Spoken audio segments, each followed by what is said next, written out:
Hola, ¿qué tal? Soy Ramón Bernadó. Estamos aquí en los estudios de Nueva Alcarria para grabar un programa más de Centauros de la Alcarria, el programa de cine de Guadalajara y del mundo. Javi, ¿qué tal? ¿Qué tal estás? Pues Javi Pastrana, mi hoy... director, mi sin embargo amigo, Sí, tu socio, tu compinche. mi compinche, Creo que compañero, colega, partners, ¿no? Partners. Como se dice ahora. Tu crash, que dicen los jóvenes, que no tengo muy claro qué es lo de crash, pero Mi creo... bro. Mi bro. Como dicen mis nietos, oye, bro, dice, oye, bro, y tienes ensayo. Entonces, que esta semana no tenemos a Ernesto, que se nos ha No. ido a aprender cosas elevadas de cine, que luego vendrá a restregarnos por los borros, lo mucho que ha aprendido. Sí, ¿no? vamos a estar unas semanas sin él aquí en directo. Esperemos que haga aportaciones. Claro, que haga cutre comentarios. Bueno, le vamos a echar de menos y encima hoy esta semana es una semana complicada porque como estamos ya en época electoral o preelectoral, pues yo debo reconocer que hoy lo fío todo a tu sapiencia y tu entrega. Bueno, yo haré lo que pueda.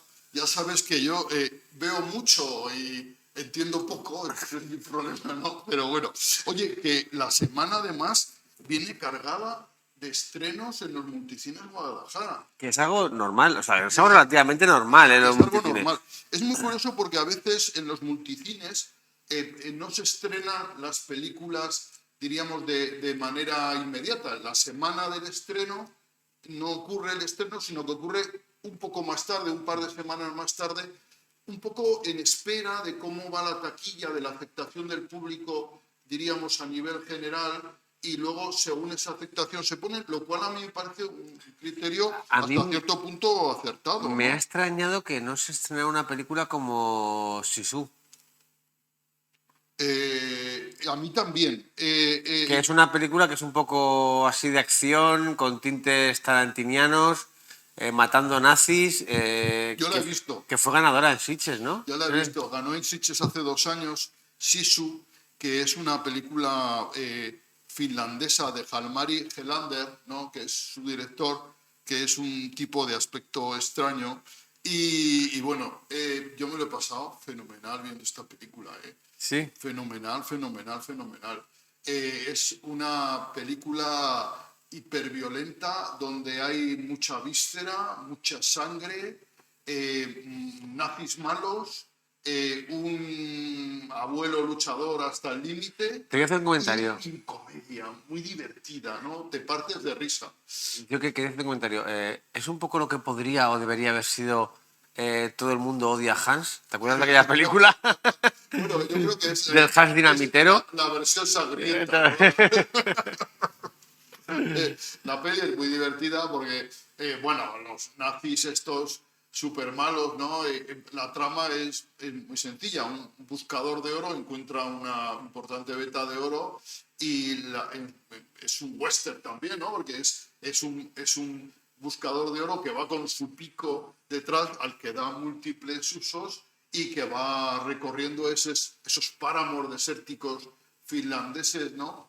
Y va con sus alforjas cargadas de oro cuando se cruza con un destacamento de soldados alemanes de las SS que van en retirada, ¿no? Y que van sembrando el camino de minas y tal, y bueno, pues ahí está el conflicto, ¿no? O sea, que el conflicto es que este escuadrón ven el oro y solo quieren el oro para buscar un retiro en una guerra que ya dan por perdida y que este abuelo al que llamaban el inmortal, porque luego se cuenta un poco su historia, ¿no? Se informan estos nazis de quiénes son, de quién es este individuo y parece ser que había matado más de 300 soldados rusos. Estamos hablando de un John Wick que en vez de perro tenía oro. Muy bien.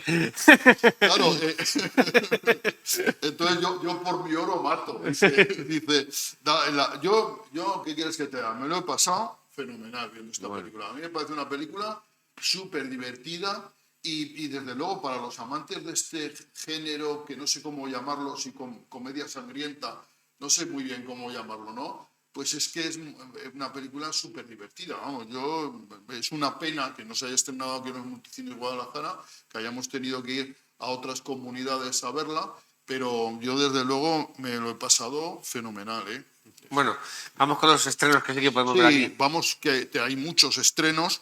Mira, por citar algunos, por ejemplo, Las buenas compañías. Las buenas compañías es una película de Silvia Munt, que es una película que yo tuve la oportunidad de ver en el Festival de Málaga, que es un drama ambientado en los años 70, en la época de la transición, en la que una joven activista pro aborto pues se ve implicada con otra chica de clase social muy diferente que tiene la necesidad de realizar un aborto. La película va de esa, es un poco una película de cine social ambientado en esa época de la transición. Y a mí es una película que me gustó cuando la vi. La madre y la hija son Icíar Tuño y Alicia Falcó. Alicia Falcó es una actriz que ya está tomando renombre en el panorama cinematográfico español. Es una actriz muy joven, que aquí representa tener 16 años en la película. Y Silvia Munt, pues que es diríamos, una veterana del cine español, que todos recordamos como actriz, pero que tiene una producción cinematográfica atrás suya extensa y que a lo mejor no es muy conocida. Es una película que a mí me parece muy, muy interesante y repito su título, Las buenas compañías. Esta semana se estrena en los Multicines Guadalajara. Luego te puedo contar también otra película que vimos en Málaga. Es muy curioso porque se acumulan ahora estrenos de películas españolas interesantes que posiblemente se contraprograman, ¿no? Porque el que haya varias películas de estilo parecido dentro de la cartelera españolas, pues hace que la taquilla se reparta, ¿no? O sea, que esta programación en taquilla en las carteleras españolas es un poco conflictivo. Y Alguien que cuide de mí es una película dirigida por Daniela Fegerman, que es una directora ya veterana, y Elvira Lindo, que todo el mundo la conoce como su faceta de escritora y de guionista, y aquí también ejerce labores de dirección junto con Daniela Fegerman. Es una película dirigida a cuatro manos. Alguien que cuide de mí. Y es una película que nos habla de tres generaciones de actrices, ¿no? La película empieza con Aura Garrido recibiendo un Goya a la mejor interpretación y dando las gracias a Magui Mira, que es su abuela, como gran, diríamos, figura de la escena española, y a su madre, Emma Suárez, a la que considera una superviviente. Eso a su madre no le gusta nada, esa frase de su hija. Y el conflicto viene un poco entre estas tres generaciones de actrices que se quieren como familia que son, pero al mismo tiempo rivalizan entre ellas a ver quién es mejor actriz o no, ¿no? Y la peli tiene un tono en general sentimental. Yo creo que la narración, a mi modo de ver, es un poco morosa, no avanza demasiado, pero hay una intervención de Pedro Mari Sánchez, que todo el mundo recuerda porque era uno de los niños de la gran familia, ¿verdad?, que tiene una carrera cinematográfica extensísima y que se llamaba Críspulo. ¿Te acuerdas de Críspulo, de la gran familia? No he visto la gran familia. Bueno, pues es una asignatura que tienes pendiente porque Sí. es uno de los clásicos del cine español, ¿no? Con Pepe Isbert, con José Luis López Vázquez, bueno, es un clásico, ¿no? Bueno, pues Pedro Mari Sánchez representa ser un viejo actor de vodevil y tiene una intervención musical, canta una canción en medio de la película que a mí me pareció con ventaja lo mejor de la película, una cosa estupenda, ¿no?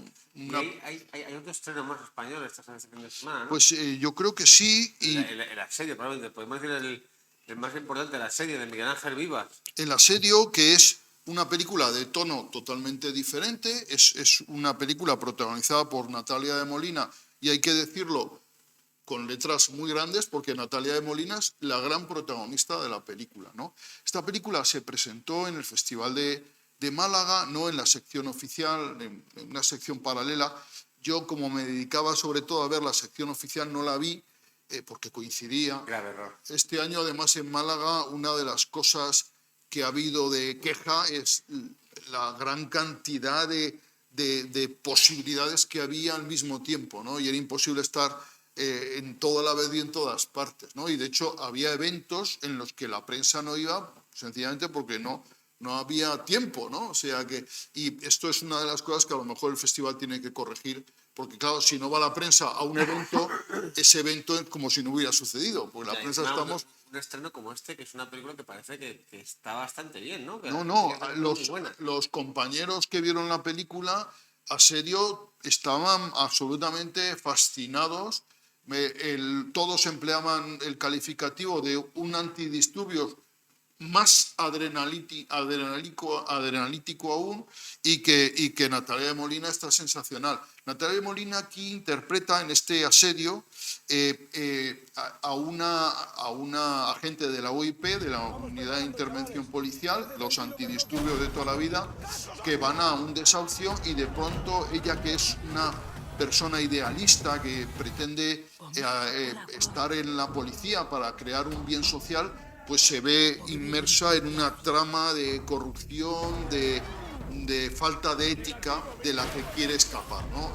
Y son 99 minutos de auténtica tensión, y yo creo que es el gran estreno de esta semana, con permiso de Guardianes de la Galaxia, que va en otra onda, pero yo creo que es Además, Miguel Ángel, potentísimo. el director es un director que tiene experiencia rodando thrillers, ha hecho Tu hijo, ha hecho Secuestrados, ha hecho capítulos de La Casa de Papel, o sea que no es un recién llegado, ha hecho guiones como el de Reflejos también, que son películas muy de género, ¿no? Siempre nos quejamos de que a veces Sí, que no hay películas de género en ha España. estado, por ejemplo, ha dirigido capítulos de Vis a Vis, de Vivir sin permiso, efectivamente de La Casa de Papel, de Apaches, bueno, y luego tiene una película que a mí es una película que me entusiasma, que es Secuestrados, una película del 2010 rodada a base de largos planos secuencia, en la que te da la impresión que estás viviendo en tiempo real la pesadilla que vive esta familia, que es secuestrada, ¿no? en su hogar. Y a mí es una película que me parece sensacional, es una película que Probablemente son lo que nos da es una pista de un director que se mueve bien en la claustrofobia. sí, que se mueve bien, sí, muy bien dicho, muy bien mirado, porque efectivamente yo creo que ese es su medio, ¿no? En el que él se mueve muy eficazmente. Y esta película espero que tenga éxito y reconocimiento, porque yo creo que el director se lo merece, y Natalia de Molina, que ha demostrado ser una actriz Que ha hecho de sensacional, todo, hasta musical. efectivamente, hace de todo, y yo me acuerdo de ella hace ya 6 o 7 años en Techo y Comida, interpretando a esa madre soltera que en paro, que es desahuciada, ¿no? Al final de la película, con una interpretación tan magistral que resulta apabullante, Pero ¿no? O también sea, le dieron un Goya Revelación, creo, por su primer papel, que ahora mismo no recuerdo cuál fue. yo, En una película con Javier Cámara, que iba en un coche, bueno, no me acuerdo. Pero vamos, que está bien ver actrices de estas, de carácter, dramáticas, en un papel que tenga este componente de cine de género, de acción, porque la verdad que pueden enriquecer mucho esos papeles y hacer la película mucho más efectiva. Yo tengo muchas esperanzas en esta película. Sí, yo creo que Natalia de Molina es una actriz estupenda. Yo la recuerdo mucho en Quién te cantará, que ocupaba un papel secundario, o por ejemplo en Animales sin collar, que es una película del 2018 que tuvo poca repercusión, pero que está fenomenal. También tenía un pequeño papel en Las niñas. En La maniobra de la tortuga, que es una película del año pasado que a mí me parece una película excelentísima, ¿no?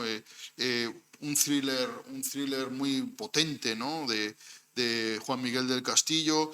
Bueno, yo creo que es una actriz estupenda y posiblemente una de las grandes figuras, o debería de ser una de las grandes figuras. Y yo creo que esta Asedio es una apuesta muy segura, sobre todo para los amantes del género, de este género policíaco de tensión frenética, que en España, por cierto, hacemos muy bien y que luego, si te parece, dedicamos un espacio especial a hablar de ello.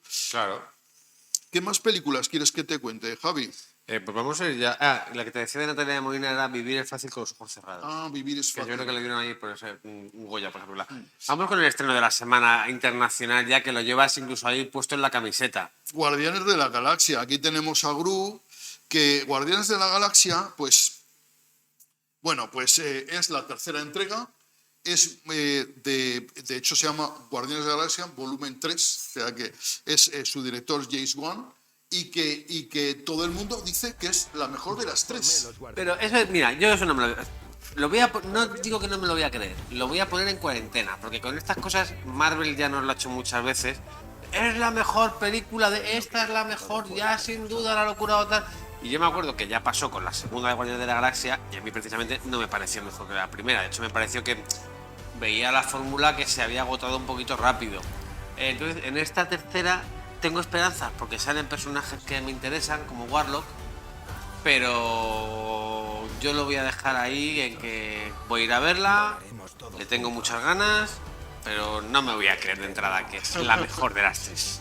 Yo tampoco me lo voy a creer, claro, hasta que no lo vea no lo diré. Pero la verdad es que yo creo que la fórmula de Guardianes, a mí me gusta mucho la fórmula de Guardianes de la Galaxia. A mí me gusta este invento de Marvel de mezclar humor, comedia y aventuras, ¿no? Aventuras de un grupo además de frikis, porque no deja de ser un grupo De losers. de personajes muy marginales, ¿no? Todo eso a mí me gusta mucho, ¿no? Realmente yo siempre he dicho, James Gunn aquí propuso una fórmula de humor canallesco que realmente refinó y para mí perfeccionó en su Escuadrón Suicida. En el Escuadrón Suicida que hizo DC es donde llevó lo que planteaba aquí de alguna manera al límite más adulto. Guardianes de la Galaxia es una película que sigue siendo blanca, a pesar de su humor un poco canalla. Es una película muy para todos los públicos. Bueno, y ha hecho una serie que es El Pacificador. Una maravilla. Una maravilla, joya. que es muy brutal y por eso a mí me gusta mucho, ¿no? Porque es muy brutal, ¿no? Y muy políticamente incorrecta. Sí, Que yo creo que realmente James Gunn, recordemos que es un director que surge de la troma, que es un cine de serie Z provocador, irreverente, que a mí no me gusta, ¿eh? Cuidado, la troma, yo las películas de la troma no me gustan porque me parecen demasiado fuertes muchas veces, que incluso que juegan con el mal gusto. Pero él Sí, se juegan cría allí, con el mal gusto, tienes razón. él se cría ahí y luego hace una película en la que suaviza un poco los dejes de la troma, que es Slither, la plaga, que sí que ya me gusta mucho, y luego esa mala leche que puede tener la suaviza todavía más para hacer Guardianes de la En el Galaxia. 2013 hizo Movie 43, que a mí es una película que me gusta mucho. La que dicen de él que es muy buena y yo no la he visto es Súper. Súper, del 2010. Esa es la que dicen que está muy bien. Que además salen Elliot Page y uno de los protagonistas de The Office. Liv Tyler, Kevin Bacon. Pero el protagonista es otro. No, Rainn Wilson. Ray Wilson, que es un actor cómico que a mí en The Office me encanta. Y es una película que tengo ganas de ver, la verdad. No he tenido la oportunidad, pero puede que le dé prioridad a esta película sobre la gran familia. Seguro. Oye, ¿y va a estrenar este año o el año que viene un Superman? Sí, porque le han puesto de jefazo de DC, se ha cargado todo el Snyderverse, o Snyderverso. Es una decisión que tiene, bueno, pues en DC se han dado cuenta de que no todo puede ser de su padre y de su madre, quieren darle un poco unidad a su universo y han puesto James Gunn. Lo malo es que a mí lo que está haciendo Zack Snyder pues tampoco me gustaba y me habría gustado ver un poco más. A mí la versión ampliada de Zack Snyder La Liga de la Justicia. de la Liga de la Justicia me entusiasmó. Me parece una película perfecta. O sea, yo a esa película la venero. Digo la versión de Zack Snyder, la de 4 horas y pico, la de ¿no? 4 horas, a mí me parece extraordinaria, de verdad. Yo siempre he pensado que la gente que se queja de no, es que es una película que se me hace larga, dura 4 horas, amigo. O sea, el mérito es que te la hayas visto del tirón, que te la hayas visto de una sentada. Claro. Tiene que ser muy buena para que te veas una peli de 4 horas de una sentada, ¿sabes? Y que la aguantes con gusto, ¿no? O sea, Claro. que estés ahí durante esas Aunque luego 4 digas, horas. ay, me falla tal y me falla cual. Son 4 horas de película y te las has visto sin levantarte a hacer pipí. Sí, sí. Piensa en ello. Y luego, a mí una cosa que me llama la atención de James Gunn, que seguramente me la explicarás tú, que juega a dos barajas, ¿no? Juega con DC, juega con Porque Marvel. tuvo un momento ahí, él estaba con Marvel, pero le echaron por esto de que salieron unos tweets políticamente incorrectos que había hecho en algún momento. Bueno, esto es lo que yo recuerdo. A lo mejor luego alguno de nuestros oyentes, si conoce la historia real, pues nos la pone ahí, nos la aclara y ya está. Y la historia es que hizo unos tweets polémicos, le echaron, cuando le echaron, él se fue a DC, hizo hacer Guardianes de la Galaxia, digo, hacer Escuadrón Suicida, y en ese impasse Marvel decidió volver a contratarle para terminar Guardianes de la Galaxia, pero claro, ya había establecido lazos con DC, así que ha terminado esto y luego se va, Sí. se va a hacer. Pero de todas formas, siendo James Gunn un valor muy importante de Guardianes de la Galaxia, yo diría que la auténtica baza de esa película es el elenco que han logrado reunir. Tanto en los personajes de carne y hueso como en los personajes digitales, porque ya no es solo que Chris Pratt, Zoe Saldaña, Dave Bautista estén geniales, es que Rocket Raccoon, el bichito este pequeño, y Rocket. Groot son también dos personajes que funcionan estupendamente bien. Y entonces es realmente el acierto de esta película, que tienes un grupo que es realmente carismático en todas y cada Sí, una de sus sí. posiciones. Yo creo que además, es que lo dices perfecto, porque además Nebula, por ejemplo, es un personaje también potente. O sea, hay un conjunto de personajes muy potentes que todos tienen su personalidad como muy definida, como muy caricaturesca, pero que encajan todos de manera perfecta. Y a mí, Chris Pratt es un tío que me hace muchísima gracia. A mí me parece que es un muy buen actor Ha y tenido buen un actor de momento, comedia, ¿eh? creo que es uno de los pocos actores que he visto con capacidad para recuperar la imagen de ese héroe de acción que teníamos en Bruce Willis, ¿sabes?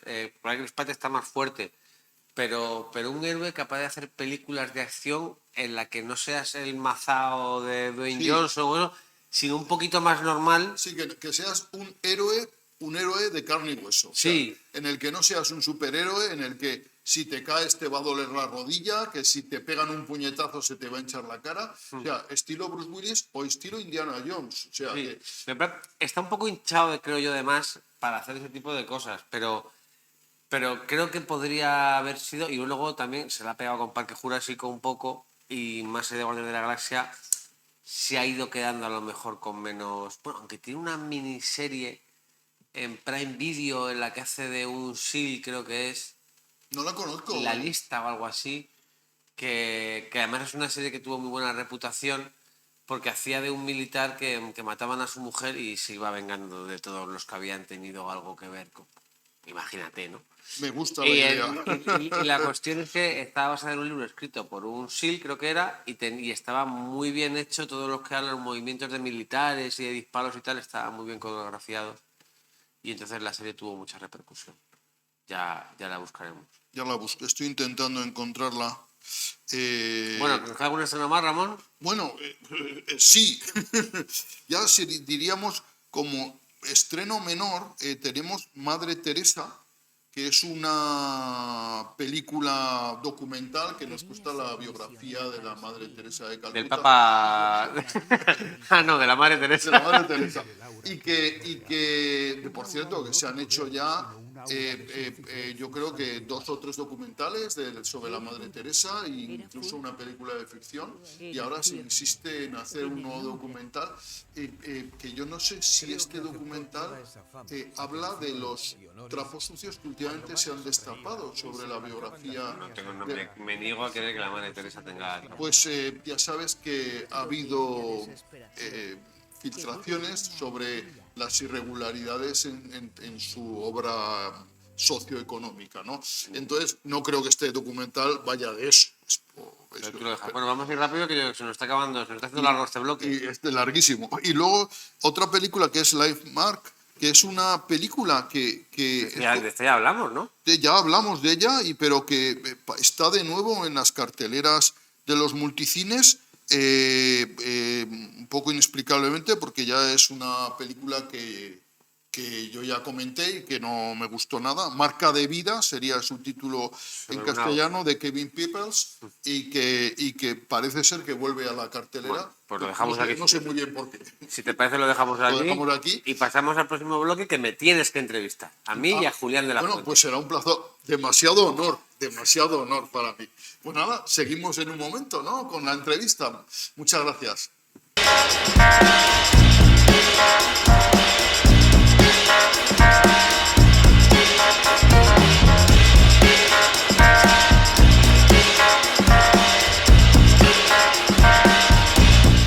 Tenemos aquí la suerte de tener a dos grandes del cine de Guadalajara.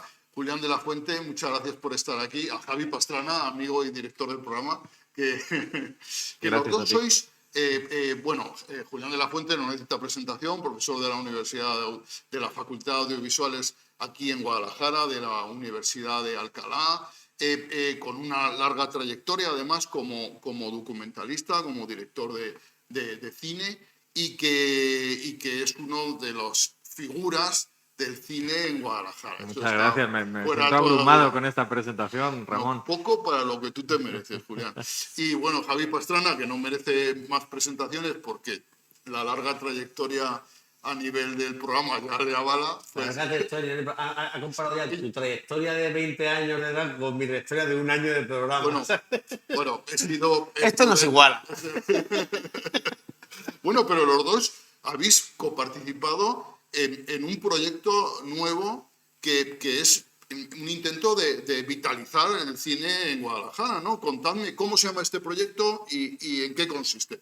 Cuéntame, Julián. Bueno, yo tendría que decir que la idea en realidad es de Javi. Yo realmente me he sumado a Cine Alcarria, que fue como al final quedamos en llamarlo, porque era quizás uno de los proyectos más bonitos que he visto que se han gestado aquí dentro de Guadalajara, y créeme que he participado en muchos, que estuve en asociaciones culturales como By the Face, he participado en la muestra del Carreña de cortometrajes, o sea, conozco a fondo el cine en Guadalajara.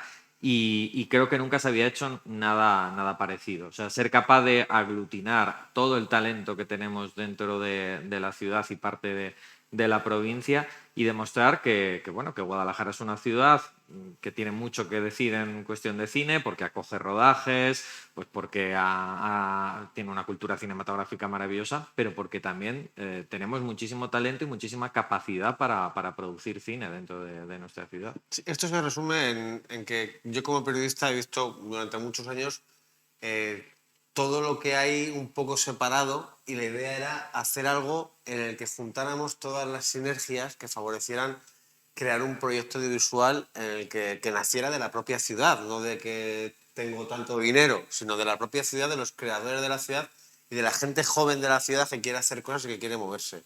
Entonces cogimos por un lado el taller de escritura creativa, por otro lado para tener unos relatos en los que basarnos, para que los alumnos del grado pudieran hacer los guiones, luego a los actores de Gentes de Guadalajara para que hicieran de actores en los cortos, nos pusimos en contacto con la Escuela de Arte de la Cruz para que nos ayudaran con los diseños, el vestuario, aunque también lo hicieron la gente de grado también, con el grado de maquillaje de Luis de Lucena para ver si nos podían dejar algún maquillador.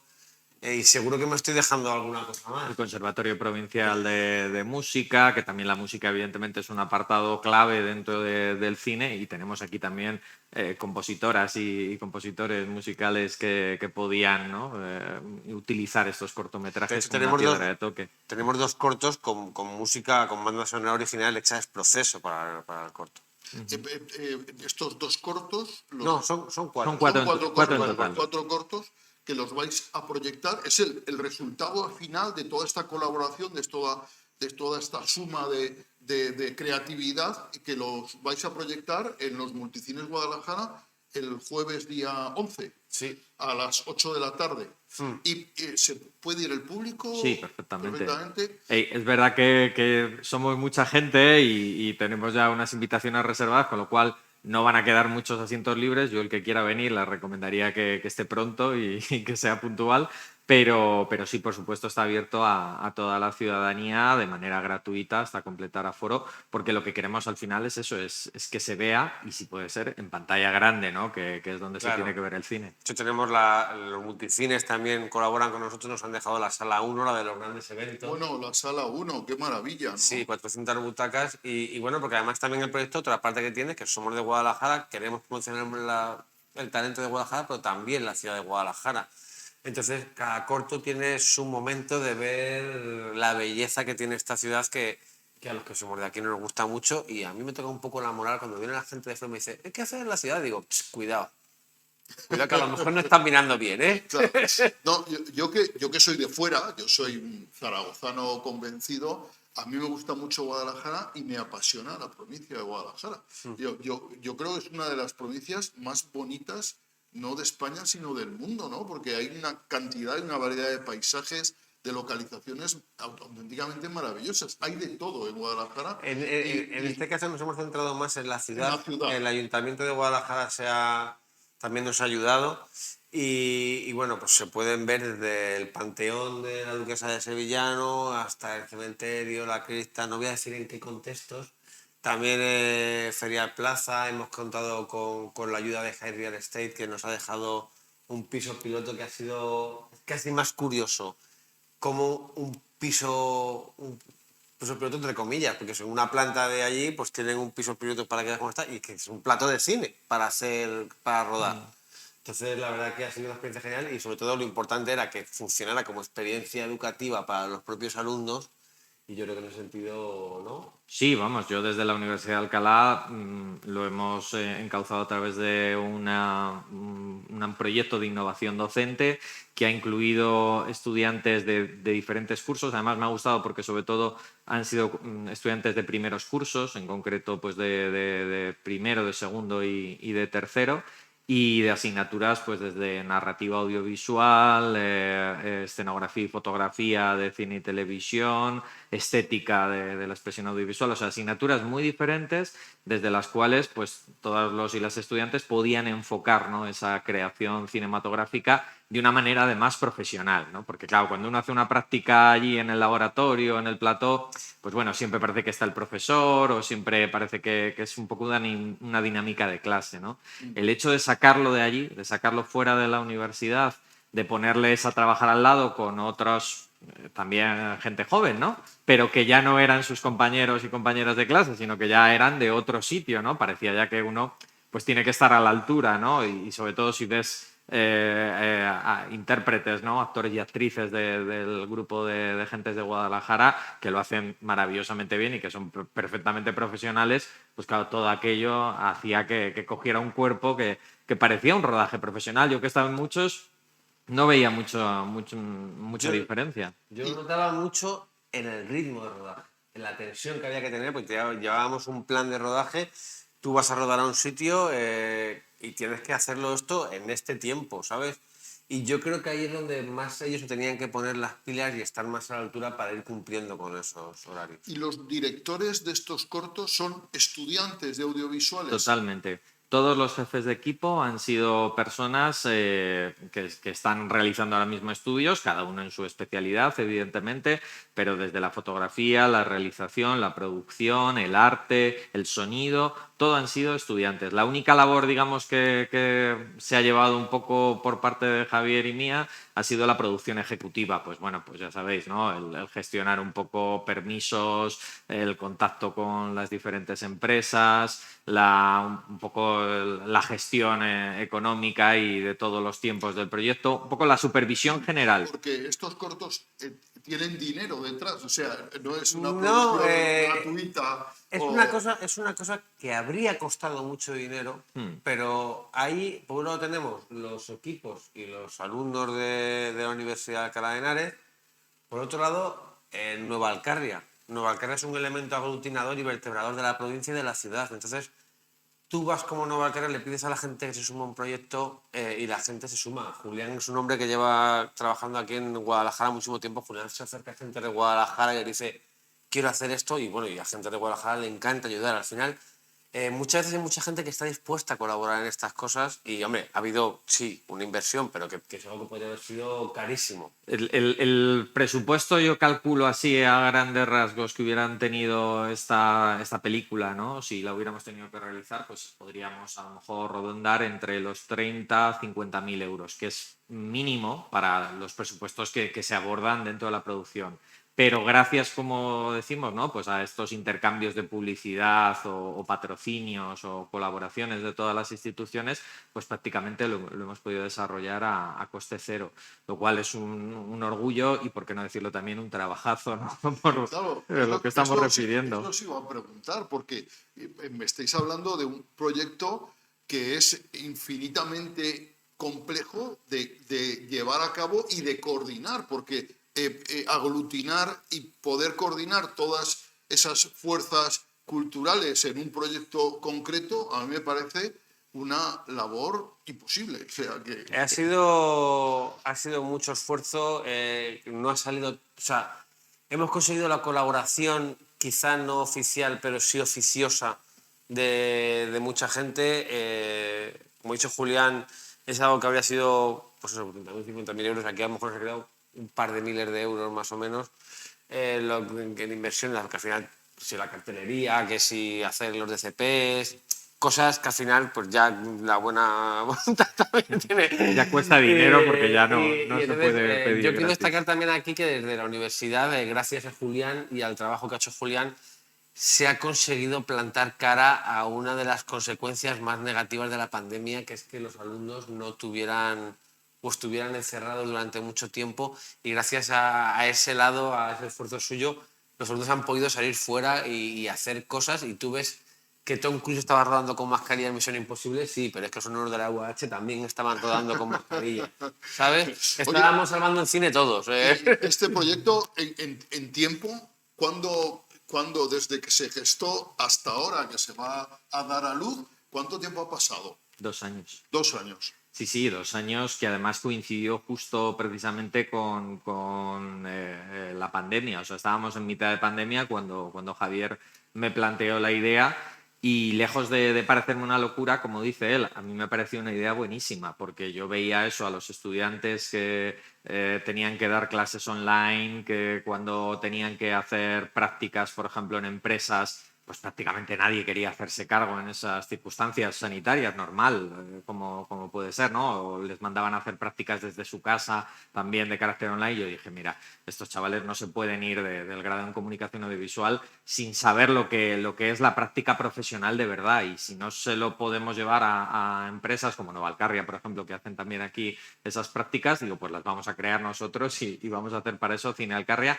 En lo que comentabas tú antes, en un esfuerzo que sí, sería imposible de hacer en Madrid, por ejemplo, o sea, no encontraríamos esa cobertura por parte de instituciones o de cualquier otro, pero aquí en Guadalajara sí que es posible. Y es posible porque somos una ciudad ideal para cubrirnos entre todas y todos, como digo yo, de sacar ganas, sacar ese orgullo alcarreño que llevamos, y sobre todo ver la necesidad que tenemos de o nos echamos una mano entre todos y todas o es imposible, ¿no? que en nuestra ciudad pues haya esta vida cultural y sobre todo esta colaboración que se respira. 4 cortos, ¿de qué duración? Pues a ver, Cine Alcarria nace como para dar unidad, le dimos a todos los cortos una temática de género fantástico. Tú que me conoces ya sabes que no podía... No podía ser de otra No manera. podía ser de otra manera. Cogimos los relatos del taller de escritura creativa que nos pasaron los alumnos, se sortearon, luego en diferentes grupos de la asignatura de narrativa, hay que dar las gracias a las profesoras.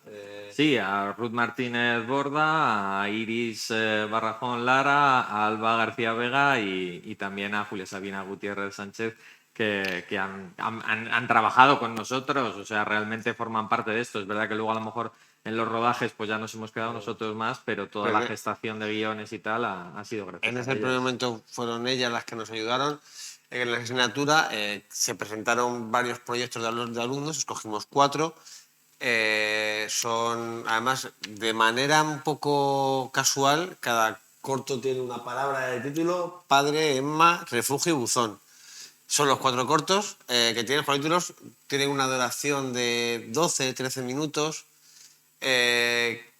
dentro de que son género fantástico, hay muchos subgéneros dentro de eso. Hay comedia, hay drama, hay thriller, hay casi surrealismo, podríamos Bueno, decir. ciencia ficción, o sea, Sí, ya ciencia ligando ficción. la fantasía con la ciencia ficción. Ficción, o sea, hay todo y bueno, creemos que puede ser una cosa. Claro, tampoco te puedo hacer una sinopsis de todos porque yo creo que a lo mejor No, no, destripamos no, en no. cortos, Tampoco quiero. pero hay una amplia visión y ya te digo que sobre todo es algo muy bonito porque es algo que se ha hecho con carácter educativo, que al final, dentro de que es algo docente, estemos muy orgullosos del resultado final.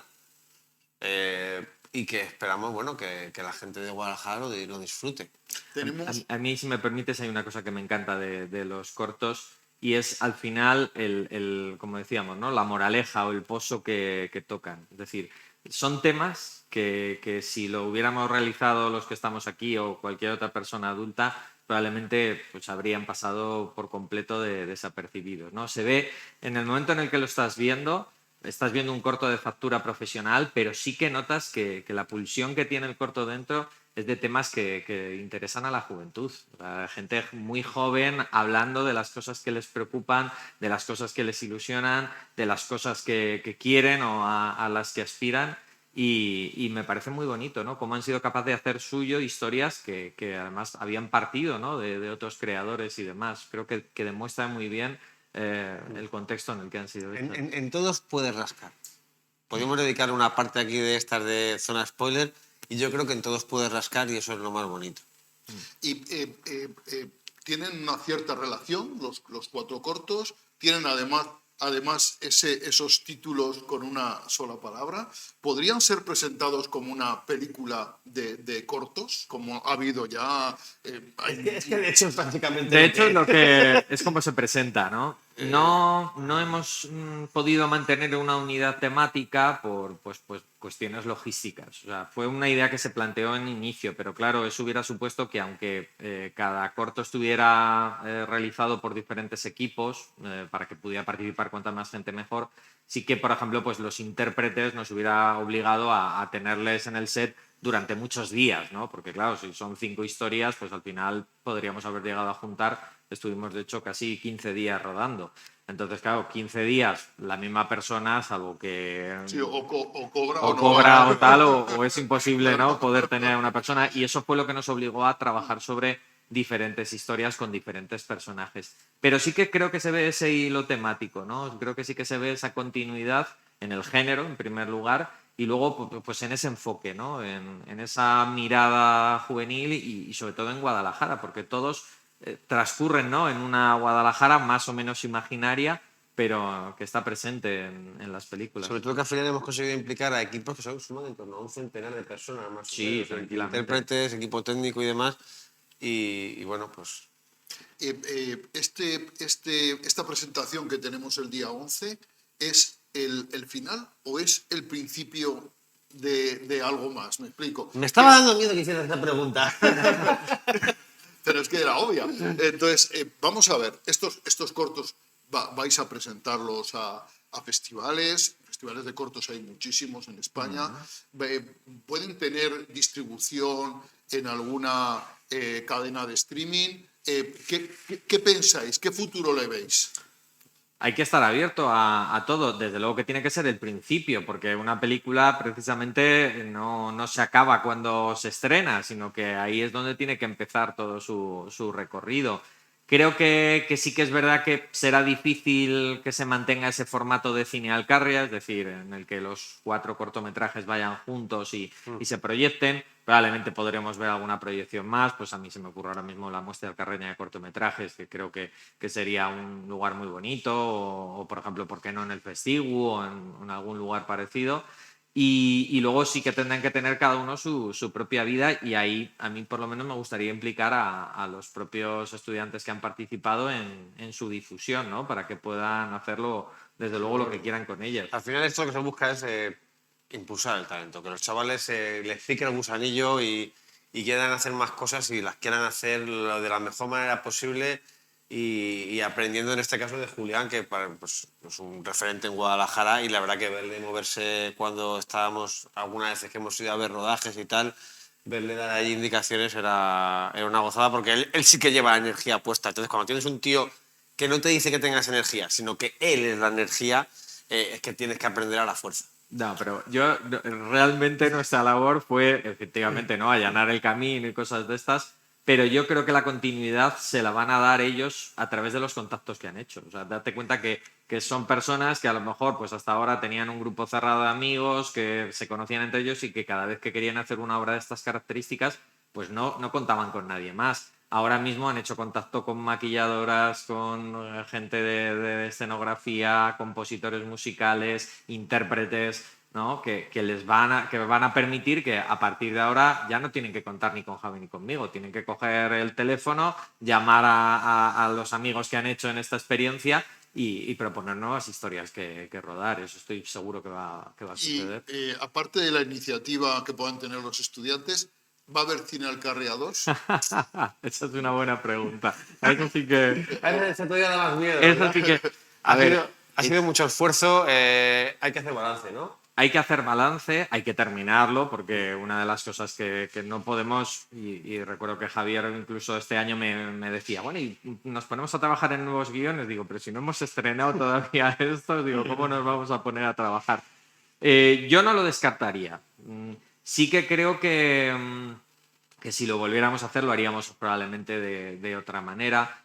Hablábamos que podría ser una iniciativa muy bonita para que se desarrollara de manera sostenible, es decir, sin que tengamos que adoptar ni Javier ni yo ese papel protagonista, sino que, como digo, sean ellos, los propios estudiantes que han participado, los que desarrollen, ¿no?, nuevos proyectos y como ya saben cómo hacerlo, pues sí, que a lo mejor nos necesitan a nosotros para tirar de algún contacto o de alguna cosa que, por supuesto, cuentan con ello desde ya. Entonces, no sé si va a haber un cine Alcarria 2 como tal, pero sí que esperamos que esto revitalice mucho el panorama de producción local de cinematográfica aquí en Guadalajara y sobre todo cree un efecto un poco de simpatía, ¿no? De que otra gente que lo vea, porque yo recuerdo que yo empecé en el cine así, o sea, yo veía los cortos que estrenaba Luis Moreno y yo decía, ay, pues si este hombre hace cortos, yo también puedo hacerlo, ¿no? Y por eso empecé a hacer cortos. Entonces a mí me gustaría que sucediera algo parecido, ¿no? Que hoy en día, en 2023, hay algún chaval que esté planteándose si estudiar comunicación audiovisual o dedicarse a esto del cine, que vaya el jueves a los multicines, vea eso hecho en su ciudad con gente de aquí y participando y diga, pues yo quiero hacer también algo de esto, ¿no? Te digo, los de primero que ahora están en tercero, esos ya estaban pidiendo el otro día que entendían que este año no se ha hecho nada, pero que para ver si para el siguiente ya... Claro, pues hay que animarles y hay que darles vía Claro, libre. yo creo que hay dos cuestiones, ¿no? Por un lado, los estudiantes que tengan vocación de productores, que seguro que los hay, ¿me explico? Seguro que los hay. De hecho, yo creo que uno de los grandes aciertos ha sido, o de los grandes éxitos que me voy Descubrir, ¿no? contento, Ese la figura de aspecto, esa gente que no solo que quiere poner una cámara un día, sino que quiere implicarse en un proyecto, que ha descubierto que hacer un proyecto audiovisual es una cosa que lleva meses, que no son solo 3 días de rodaje, que es un trabajo previo y un trabajo posterior, y hay gente que realmente sí que ha descubierto que está en eso, que quiere hacer eso.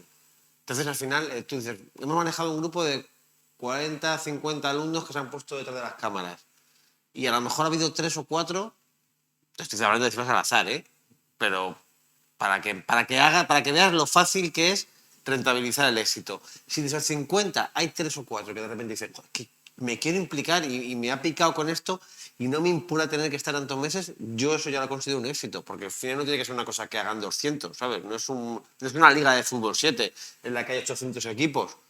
Realmente el cine, de verdad, como cine, es una cosa que a lo mejor hay muy poca gente que está dispuesta a sacrificar todo el sacrificio que implica. Pero si les ayudas a que les piquen, a que vean que eso puede tener un rendimiento, has triunfado ya. Y luego otro aspecto es que habéis allanado el camino, diríamos, habéis hecho camino para que las sinergias culturales alrededor del cine en Guadalajara se unan y diríamos que ya el camino está abierto, o sea, que ya solo queda seguir surcándolo, creo yo, Creo ¿no? que eso es lo más Es importante. que a mí me parece increíble cómo una asociación como Gentes de Guadalajara, que tiene tantísimas personas con tantísimo talento, que trabajan muchísimo a lo largo de todo el año, pues eso, organizando el Tenorio Mendocino y muchísimas otras actividades, nadie les haya tentado desde el mundo del cine, ¿no? Y no se haya planteado aprovechar esa cantera, que es que muchas veces no lo vemos, es decir, porque claro, pensamos que son mundos muy cerrados, pero tienen muchísimas conexiones. O sea, estudiantes de la Escuela de Arte, es verdad que la Escuela de Arte no tiene ninguna especialidad cinematográfica, pero es que las especialidades que tiene, desde diseño, de todo lo que tiene que ver con indumentaria Vestuario, o vestuario o tal,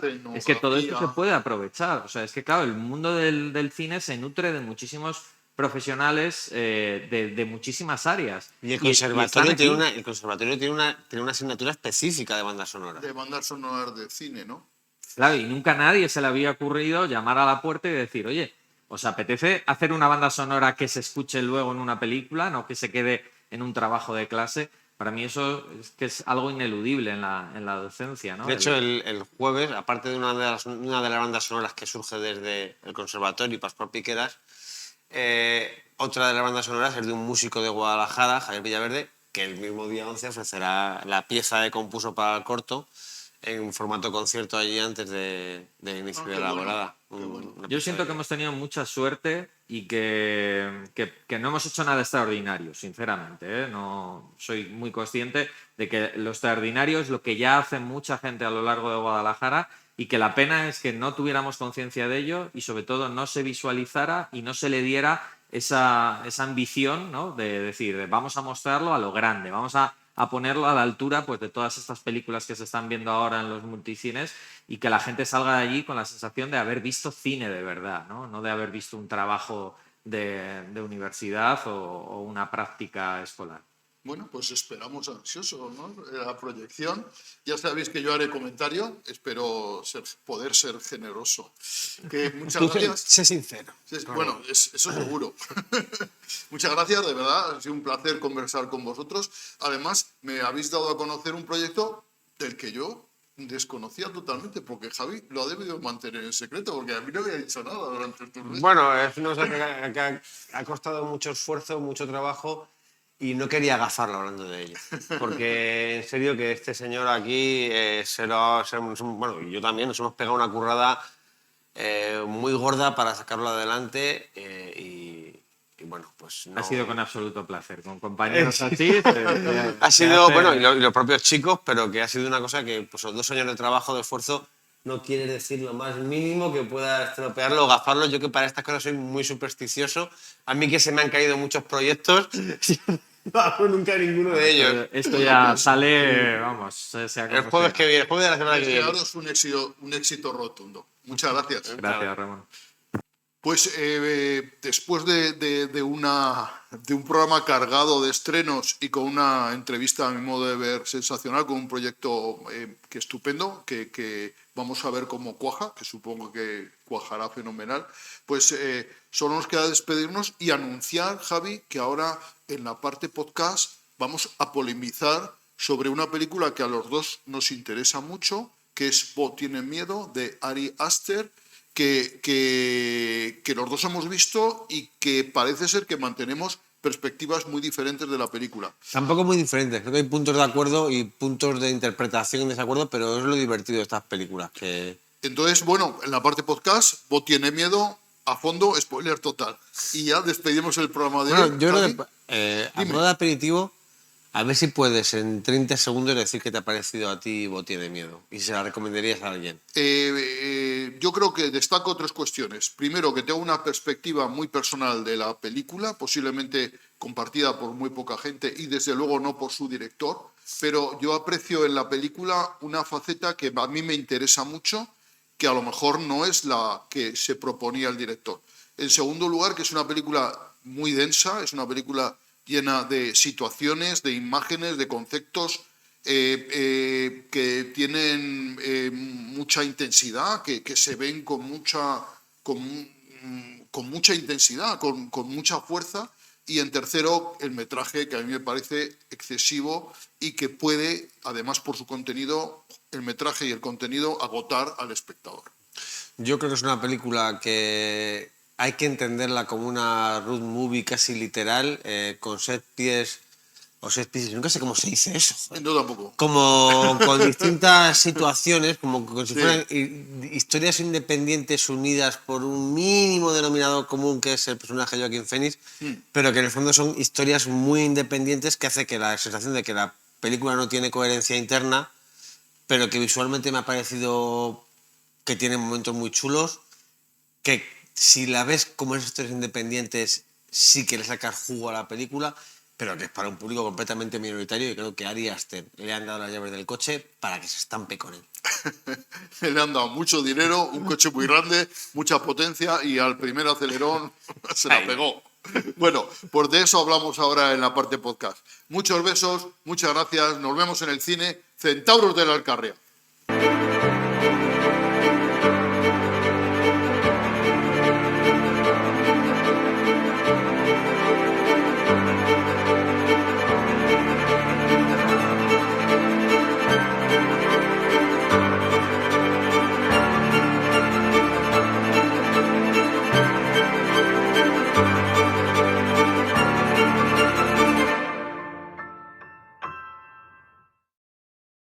Bueno, seguimos aquí en Centauros de la Alcarria, en la sección podcast, donde nos permitimos hacer todos los spoilers del mundo. Di la frase, Ramón. Estamos en la sección de... ¡Spoiler total! Entonces, vamos a hablar de una película que nos interesa mucho a Javi y a mí, que es Bo tiene miedo, esta película de Ari Aster, la tercera película de Ari Aster, y que nosotros somos conscientes de que esto es una cuestión para muy cafeteros, ¿no? Para personas muy cinéfilas, muy aficionadas al cine y que posiblemente no interese al gran público, pero sí que nos interesa a nosotros. Y como una de las, yo creo que de las cuestiones básicas cuando hace algo uno en la vida es, primero, intentar que a uno le guste y pasárselo bien. Ya si uno le gusta y se lo pasa bien, ya que se lo pasen bien los demás es importante, pero es secundario, ¿me explico? O sea, que yo creo que eso en la vida, cuando haces algo, eso es importante, ¿no? Primero que te guste a ti, estar tú satisfecho con lo que haces, ¿no? Entonces, bueno, nos apetece mucho de hablar de esta película. Además que Ari Aster, yo creo que dentro de la propuesta minoritaria que representa, es muy mainstream. O sea, ahora mismo hay una parte de la gente cultureta, esta gente que nos decía nuestro amigo Rafael González en un comentario, creo que es Rafael González, en un comentario que nos dejó del anterior programa, que él cree que la etiqueta de terror elevado la pone la gente a la que no le gusta el terror para poder justificarse al ir a verlo. Yo diría más, es a la gente que le gusta el terror, pero no sería capaz de confesar que le gusta el terror, porque considera que es un género menor o marginal, ¿no? Yo, por ejemplo, yo nunca he dicho en mi vida que no me gusta el cine de terror, pero a mí el cine de terror no me deja de parecer como un género inferior, ¿no? En una especie de podium en el que se coloca el cultureta, ¿no? Un gremio al que no quiero pertenecer, pero que sin embargo pertenezco, ¿no? No sé si me explico, ¿no? Sí. Entonces, claro, cuando de pronto al terror le añades filosofía, como muchas cosas en la vida... Te falta decir, tengo los gustos de los culturetas, pero no sus gilipollas. No, soy igual de gilipollas que cualquier cultureta. Entonces, lo que pasa es que no querría serlo. La realidad es que no querría hacerlo, pero no puedo evitarlo. Entonces, cuando a un cultureta le añades al terror, le añades algo de filosofía, pues le das la justificación para ir a ver esas películas y no caer, diríamos, en la cochambre de ver cine de género puro y duro. No sé si me explico, ¿no? Entonces, sí. Yo creo que por ahí va el asunto, ¿no? Entonces, efectivamente, Ari Aster, con solo 3 películas, ha conseguido... Esta yo no sé si calificarla de terror, es terror, pero es terror, un terror que no nace de las convenciones del género, sino que nace de la pesadilla que vive el personaje. Yo ¿no? creo que es terror pero es un terror que es sobre todo incómodo, como todas sus películas realmente. Que quitando Hereditary, que sí que tenía, pero Hereditary también tenía muchos momentos más incómodos que terroríficos. Porque al final sí, en los minutos finales sí que puede tener más elementos de terror, pero en otros momentos eran imágenes que te impactan asociadas a situaciones que te incomodan. Y es lo que tiene, a emociones muy fuertes, momentos muy emocionales. Y yo creo que Bo tiene, o sea, para mí, como dices tú muchas veces, Bo realmente no me plantea nada nuevo respecto del resto de la filmografía de Ari Aster. Bueno, yo no sé si me plantea algo nuevo. Lo que sí que sé es que a mí es una película que me ha interesado. O sea, Sí, porque interesa. claro, es una película que tiene defectos, que no consigue. Yo creo que es una película tan densa, tan llena de ideas, tan llena de elementos diferentes que se suceden, que agobia al espectador, que lo abruma y que su metraje lo agota. Yo creo que Pero es que terminó. el problema es que creo que la película no la han vendido correctamente.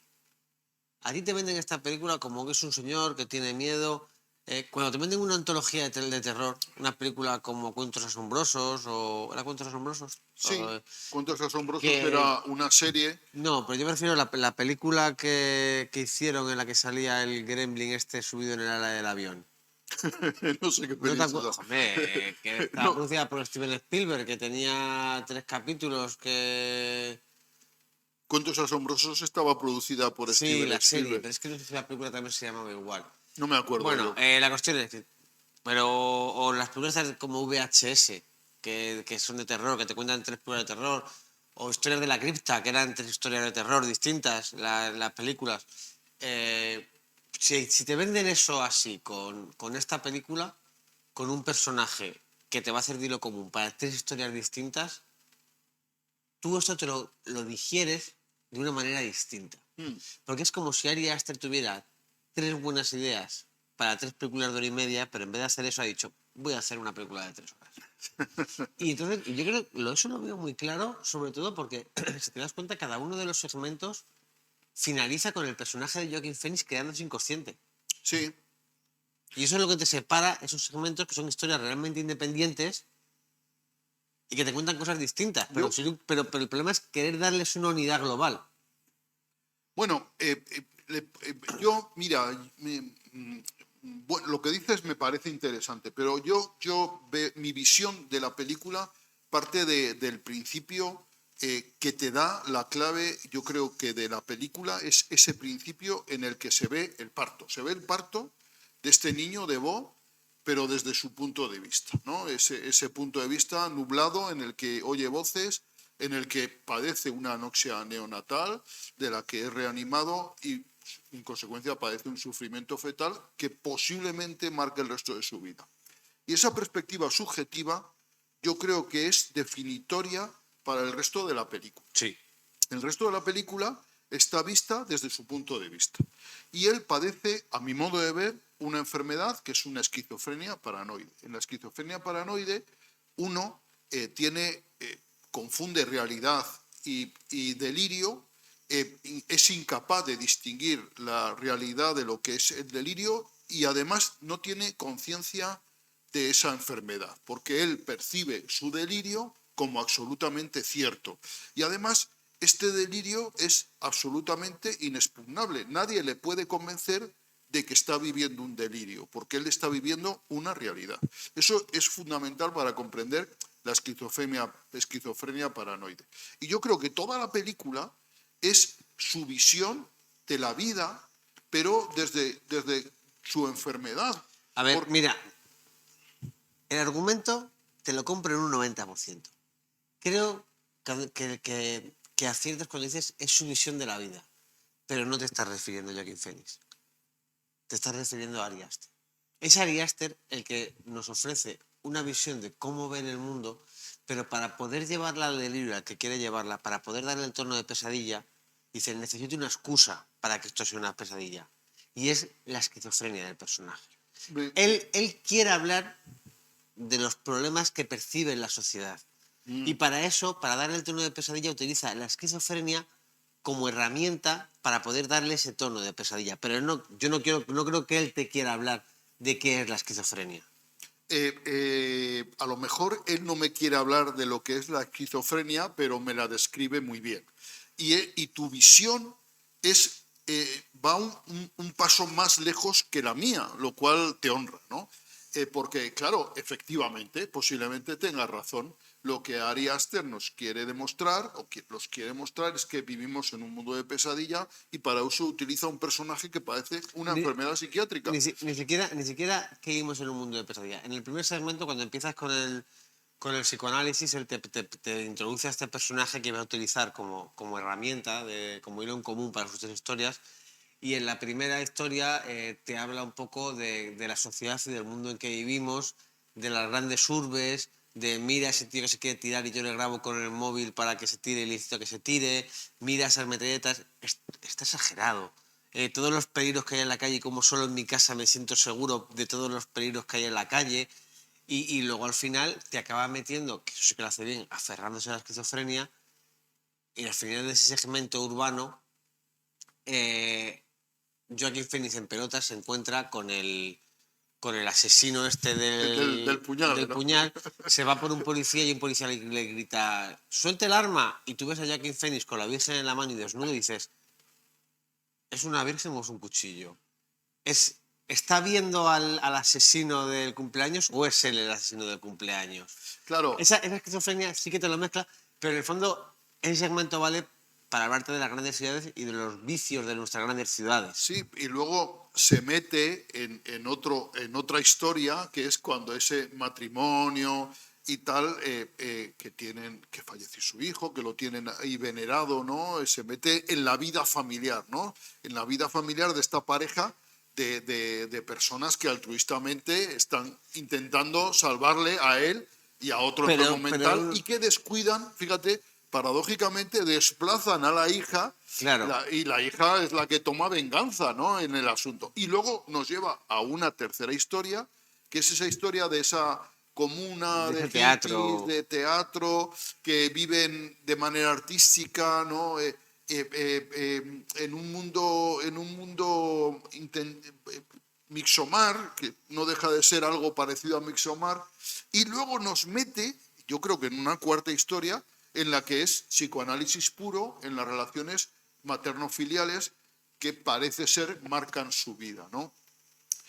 Yo creo que este es el hilo conductor, pero todo esto está marcado por la visión absolutamente esquizoide de Bo. Que sí, pero que eso es lo que hace de la visión esquizoide de Bo, lo que hace es acentuar los puntos que quiere criticar el director. Sí, lo que tú planteas, que me parece perfecto, y es así, es que Ari Aster utiliza a Bo como elemento para relatar varias historias que relatan un poco o intentan exponer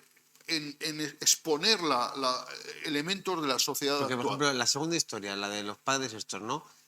Vivimos en una sociedad en la que la gente parece que tiene un postureo de bondad, por un lado tiene un postureo de voy a ayudar a este, voy a ayudar a este otro, pero a mi ser más cercano a mi hija la descuido y la tengo olvidada.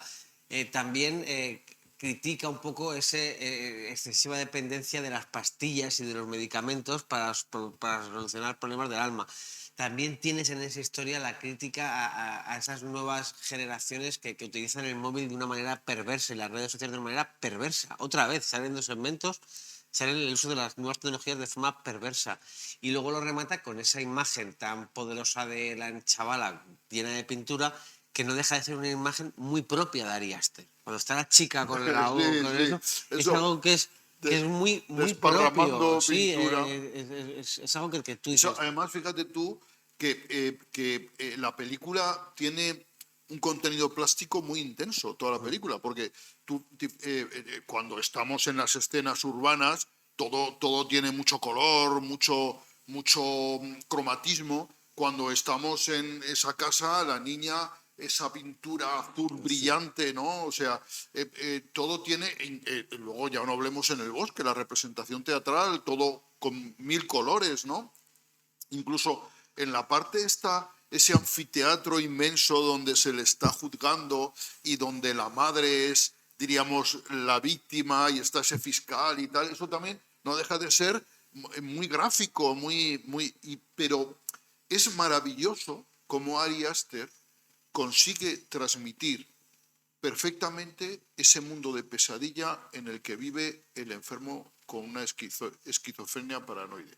A mí eso me ha impresionado, porque yo creo que es un retrato muy fiel, ¿no? Muy certero, que posiblemente nadie haya conseguido hacer, porque nos mete dentro de la mente de este individuo y conseguimos ver desde sus ojos y nosotros como espectadores no somos capaces de distinguir qué es delirio, qué es realidad, porque él, que es el que nos estamos viendo, el que nos está narrando su historia a través de sus ojos, él mismo no consigue saberlo, qué es imaginación, qué es realidad.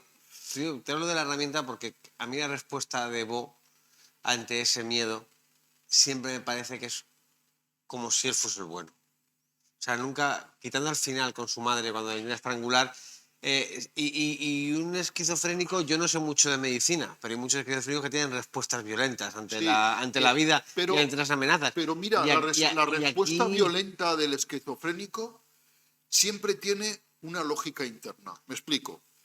Yo que, por desgracia... pero si tú me dices, si eso lo entiendo, que tiene una lógica interna, lo entiendo. Pero entonces, que cuando va en el coche con las chicas y le están obligando a drogarse y él piensa que va a morir, que se lía a golpes con ellas. Si estamos hablando de representar la esquizofrenia y de que tú lo entiendas. Pero aquí, o que cuando él sale a la calle, pues ataque a alguien en la parte de la ciudad. Bueno, en el bosque no, porque el bosque voy a seguir yo analizando historia. Yo voy a ir historia. Por es, cierto, es muy curioso porque cuando dialogo contigo, Javi, consigo analizar la película de manera un poco diferente o a lo mejor más profundamente que cuando escribo la crítica, ¿no? En la soledad. Es lo que tengo. Eso es lo que tienes ese elemento catalizador que es estupendo, ¿no? Que, bueno, pues decía, en la parte de los padres también estaba la crítica al tema de los efectos postraumáticos, de las guerras y de no sé qué. Vale, en esa historia mete un montón de elementos Ari Aster. Y la verdad, el mérito es que meta tantos elementos en ese segmento y que ese segmento de forma independiente funcione bien. La gente dice, es que los primeros 45 minutos de la película son fascinantes, pero luego me cuesta. ¿Tú te has parado a pensar? No, pero tú te has parado a pensar que la gente que dice eso probablemente empezases por el segmento que empezases, ¿te parecería fascinante? Porque todos los segmentos como punto de partida a mí me parecen súper atractivos. El del bosque probablemente es el segmento que está más preocupado por la forma que por el fondo. Que busca un poco tratarte cómo puedes llegar a meterte en una historia en el teatro, cómo el arte puede absorberte hasta el punto de que es lo que le pasa a Bo, que acaba confundiendo su historia con la que está viendo en el teatro. Claro, sí, eso es muy interesante. Ahí es muy curioso porque ahí seguramente él está viendo una obra de teatro y es que hay un elemento fundamental en el esquizofrénico que es lo autorreferencial. Me explico. Cuando un esquizofrénico ve a dos vecinos hablar en la escalera, piensa que están hablando de él. ¿Me explico? Cuando un niño grita en la calle, piensa que le está gritando a él, no llamando a sus padres, sino que le está gritando a él. Porque todo para el esquizofrénico paranoide resulta amenazador y todo es referente a él. ¿Me explico? Entonces, eso es muy de la esquizofrenia paranoide, ¿no? Y eso está bien reflejado también en la película. Yo he leído alguna entrevista que se le ha hecho a Ari Aster y he oído alguna entrevista que se le ha hecho a Ari Aster y él no enfoca este punto de vista. Él habla del miedo, de la sociedad, del miedo que hay en la sociedad y tal, pero no habla de la esquizofrenia paranoide.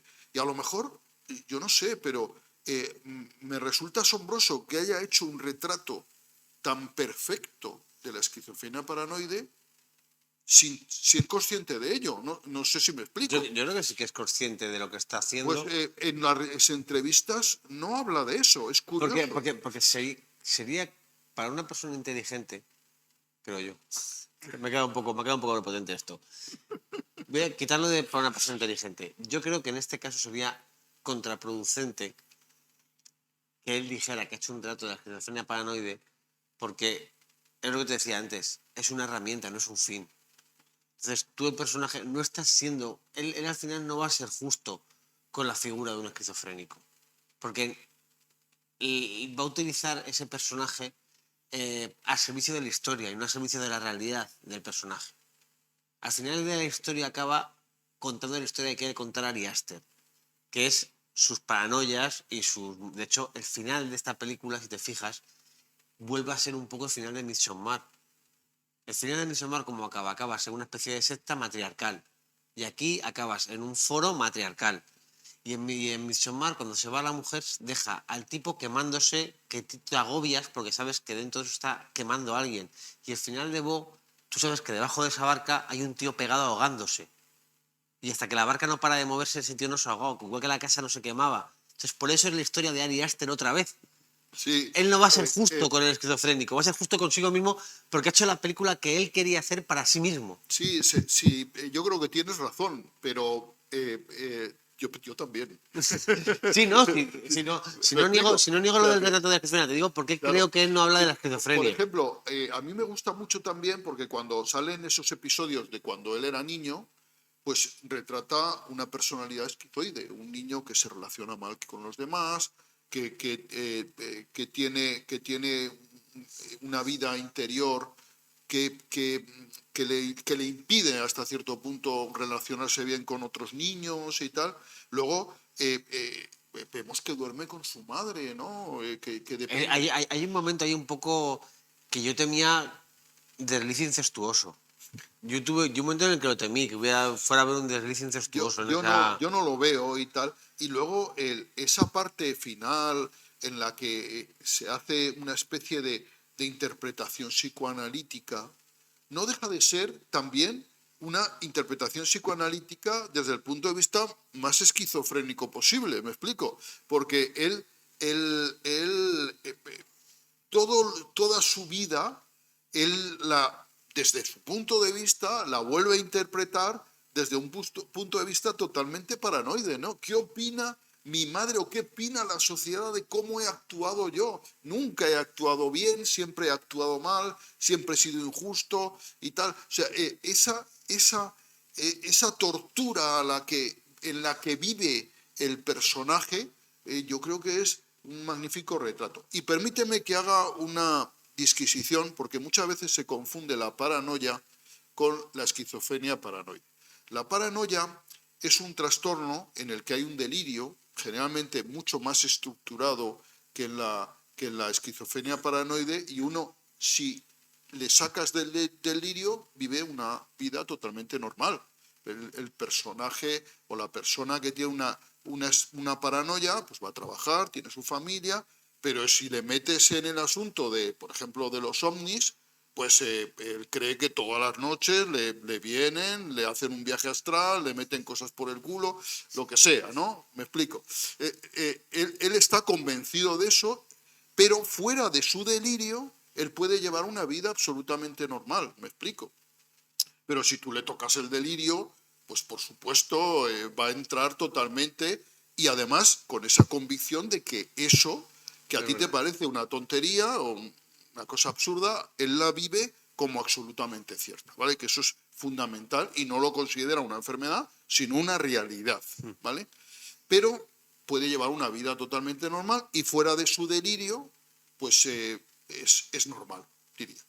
En cambio, el esquizofrénico paranoide vive constantemente en esa pesadilla, incapaz de llevar una vida razonable, ¿no? Porque no es un delirio que ocupe parte de su vida o sea al margen, no. El delirio o los delirios son parte integrante de su vida cotidiana, incapaz de distinguir lo que es delirio de lo que es realidad. Es que a lo mejor lo que. Su visión es así. por eso simplemente esta diferencia, que es un poco académica, pero que me gusta hacer. Si es que a lo mejor Ari Aster, el mensaje de Ari Aster de su película se reduce a que vivimos en una sociedad esquizofrénica. Claro, Ya está. no. Ya está. Y tengo ese personaje que me lleva ahí. Y de hecho, hay una cosa que me llama la atención, y es que si te das cuenta, estamos obviando la parte probablemente más impactante de la película, es la parte que a la hora de analizarla parece más aleatoria, más accesoria o más innecesaria. Porque tú sabes a qué me estoy refiriendo, ¿no? Con No, la parte visualmente más fuerte de la película, ¿cuál es? Cuando sube al desván y se encuentra lo que se encuentra en el desván. A mí, una parte de la película que me volvió absolutamente majara es la parte en la que invaden su casa. Claro, pero esa parte... Esa parte en el que él, a través de la ventana, observa cómo entra la gente en su casa, cómo ahí están haciendo mil barbaridades. Pero tú no ves que... Todo eso a mí me parece... a mí me impresionó, Pero me volvió ¿Tú no loco. crees que eso que está viendo dentro de esa casa son proyecciones de sí mismo? Hombre, eso es la pesadilla máxima. El otro día lo comentábamos con la película de Aronofsky, ¿verdad? Que efectivamente la invasión del hogar, ¿no? Como la mayor de las pesadillas, ¿cuáles puede ser en tu vida? Ya, pero no es lo mismo que invadan tu hogar contigo dentro que contigo fuera. No, hombre, claro. No es igual. Claro. Y en este caso, yo lo que siento es que él le da miedo lo que hay fuera en el mundo exterior, y cuando el mundo exterior penetra en su casa. Todos sus miedos penetran en su casa, él se queda fuera y se queda en cierta tranquilidad. Bueno, porque en cierta tranquilidad él puede dormir, ya no le da miedo a la calle porque todos sus miedos ahí dentro. Todo el peligro, ¿no?, del mundo exterior Sí. ya lo tengo dentro. Pero no, yo me refería a la parte en la que sale ese pene gigante de apariencia monstruosa. Bueno, esa parte es muy bestia, ¿no? Con ese inmenso escroto, ese pene y tal. Y que luego además me recuerda mucho a lo que es el bicho de Starship Troopers. ¿Te acuerdas del Sí, cerebro de Starship Troopers? sí. Que tenía también un poquito de forma de glande, Sí. y que mataba con la misma patita, ¿sabes? Clavando la misma patita en la gente en la cabeza. Que mataba igual, ¿no? Entonces... Sí, que luego hemos visto por ejemplo, lo vimos en la trilogía del Señor de los Anillos, cuando sale la araña, lo hemos visto más veces, ¿no? Esa araña, ese animal, ese cangrejo, que a veces mata clavando la pata en el cráneo, ¿no? Pero que, vamos, la cosa es que esa imagen de ese pene gigante realmente te incomoda a nivel visual, pero dentro del conjunto de la historia que les impacta más el hecho de que la madre tuviera a su hermano olvidado en el desván, encerrado durante 800 años, porque es lo primero que ve. Dice, eso no era un sueño, era un recuerdo. Y tu hermano ha estado ahí en el desván, porque hay un capítulo de Los Simpsons en el que pasa algo parecido. Sí, un doble de Bart. El gemelo loco, ¿no? El gemelo... Al final el gemelo loco era Bart, que estaba Claro. en la arriba del bueno. Que, bueno, pues que es una imagen que son buenas. Y yo creo que Ari Aster llega un momento en el que es lo que para mí lo que pierde la película, que se vuelve loco con las referencias visuales. Se vuelve loco con las referencias visuales y mete tantas cosas que le queda un batiburrillo de... ¿No te da la impresión, Javi, que esta película, si la vuelves a ver, a mí me da esta impresión, ¿no? Yo salí de la película con esa sensación un poco insatisfactoria de decir, bueno, esto termina agotado, me ha parecido la película muy larga, podía haberse hecho una película mucho más breve para contar lo mismo, para transmitir lo mismo. Una película de 1:30 perfectamente hubiera sido mejor porque se digiere mejor. Pero sales con la sensación de decir, me apetece volver a verla, No. porque yo sí, me apetece volver a verla porque una vez que ya he visto el conjunto, una vez que ya he visto la historia, ya puedo entretenerme en ver los pedazos. No sé si me explico. O sea, esto es como el que construye un puzzle y construye ya el puzzle y lo tiene, lo ve y dice, bueno, ahora me gustaría ver los trozos del puzzle, ¿no? Ahora que ya lo tengo entero, me gustaría ver cada pedazo del puzzle cómo está construido, ¿no? Y yo creo que ahí, bueno, a lo mejor esto es que digo es muy de cinéfilo, ¿no? O sea, muy de enfermo, ¿no? También de... No sé, o sea, yo te voy a decir una cosa. te la vuelves a ver y me comentas lo que descubras. No, pero no Es no la veré en el cine otra vez, No. la veré en casa, en mi televisión gigante, y posiblemente la vea a pedazos. ¿Me explico? Posiblemente la vea a pedazos para poderla digerir bien. Y probablemente verás determinados aspectos que yo creo que son herramientas de guión. Por ejemplo, la segunda parte. Es que además, como nada de como el final de ninguna historia me sorprende. O sea, porque sé de qué director hablo y sé de qué pecojea. Es como Sí. si veo una película de Schwarzenegger de la época de finales de los 90, de cuando ya hacía todo igual y no aportaba nada nuevo. Pues mi sensación es la misma. Entonces, acaba el primer segmento con el tipo atropellado para que podamos llevar a la casa esta de los buenos, ¿no? Cogemos al personaje de como cuando él se vuelve loco, él podría acabar la película con ella en brazos y otra gritándola, pero necesita que la película siga. Así que cojo al personaje de Denis Menochet, que ya se podía haber defendido así en Asbestas. Cojo al personaje de Denis Menochet y lo utilizo como Oye, perro, como perro de presa sí, sí, es para... perfecto. Has dicho una expresión que perro de presa es. Sí, para perseguirle a él y que vuelva a quedarse inconsciente. ¿Por qué? Porque en el segmento del teatro, que es puramente formal, realmente no tengo ningún catalizador, a no ser que recupere al personaje de Denis Menochet otra vez, para ponerle ahí, para que ese segmento que es puramente formal, poder darle un desenlace que no tenga mucho sentido. Sí, que es un elemento además que nos sirve para contar una historia falsa sobre, además, fíjate tú, sobre la paternidad que no fue. No, la historia de la auténtica enjundia de ese segmento es la inmigración.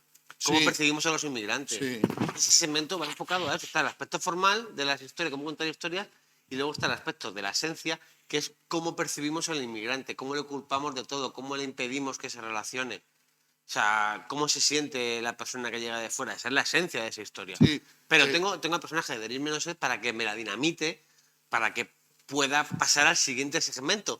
Y ahí, como ya Sí, he utilizado que dos sirve veces, como nexo de unión. Dices, bueno, esto cuando lo estás viendo dice no tiene nada que ver, pero aparece Denis Menochet, que persiguiendo el el país, perro de presa y entonces ya para pasa a asesinar la a la siguiente, gente. porque la señora ya no nos importa una mierda, la señora y todo eso ya nos da igual. Y entonces pasa a la siguiente, ¿y qué pasa? Que es que hemos tenido el personaje de Denis Menochet dos veces.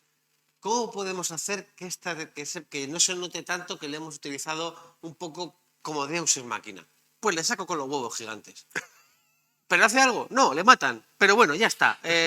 Una vez más me sirve para aumentar el momento pesadilla. Que por cierto, el doctor, el doctor el cirujano que le alberga, le dice, tenemos que hablar de ese problema de epidimitis. Sí.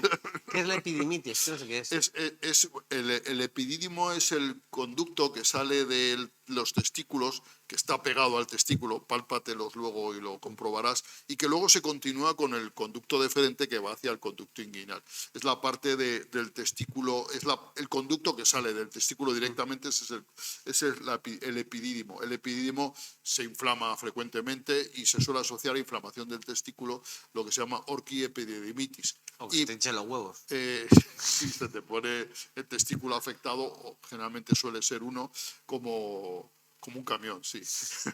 Vale, pero vamos, que al Sí, pero final, a mí eso me hace gracia, ¿no? Y además, como yo no sabía muy bien qué era, Nathan Lane que siempre hace, siempre interpreta el mismo papel de Sí. personaje bondadoso. Yo siempre lo recuerdo en Una jaula de grillos, que para mí es una película que venero, Maravillosa. y que está con ese personaje siempre, y que yo creo que siempre interpreta al mismo personaje porque le dicen, tienes que hacer de Nathan Lane, tienes que hacer de lo que A mí me sabes. gusta mucho ella, la actriz que hace de ella. Ella es que estupenda. No me acuerdo cómo se llama, pero Amy Ryan, ¿no? Amy Ryan. La descubrí en The Office y luego en la de Asesinatos en el Edificio y la verdad que me Sí, parece es una actriz estupenda, es estupenda. para... En Asesinatos dentro del edificio, además, hace un personaje absolutamente seductor, ¿no? Que Sí. me encanta. Y bueno, pues eso, que además ahí en esa historia te meten lo de estos ricos con sus cámaras de vigilancia y no sé qué, que viene como que muy a huevo, ¿no?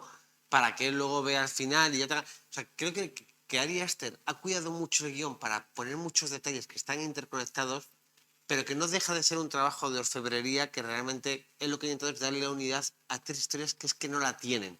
Que es que que lo único que tiene es el aspecto ese de la esquizofrenia, para exagerarlas, pero que de forma natural no tendrían esa unidad y no te la pedirían probablemente. Es que, sí, además, estas aventuras de Bo, porque no deja de ser un circuito de aventuras, ¿no? Es, en definitiva, si lo piensas, es como un parque temático del terror, ¿no? Entra en 4 mundos diferentes, a cual más terrorífico, ¿no?